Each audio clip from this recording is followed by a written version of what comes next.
La candidata socialista al Congreso por Valencia, María Teresa Fernández de la Vega, ha anunciado hoy ante los colectivos sociales de Alfafar que va a seguir trabajando por los ciudadanos desde el diálogo y el respeto. Además, ha anunciado la realización de un estudio informativo con el que se pretende mejorar la integración de las líneas de ferrocarril con la planificación urbanística de la Horta.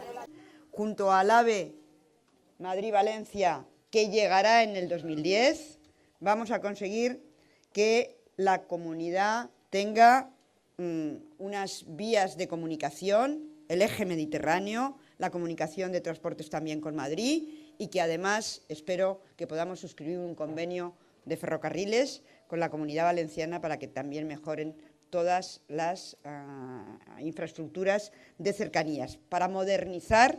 y actualizar algo tan importante para vosotros como es la red de cercanías que utilizan en esta comunidad más de 25 millones de viajeros cada año. A mediodía, De la Vega ha animado en Chirivella a los votantes a acudir a las urnas y ha asegurado que el Partido Popular tiene miedo al poder del voto, al poder de la gente y al poder de los que no son pizarros. De la Vega realizó estas declaraciones durante un mitin celebrado en Chirivella, en el que también participaron los candidatos del PSOE al Congreso por Valencia, Ciprià Ciscar y Josep Santamaría, así como el alcalde de la localidad, Josep Soriano.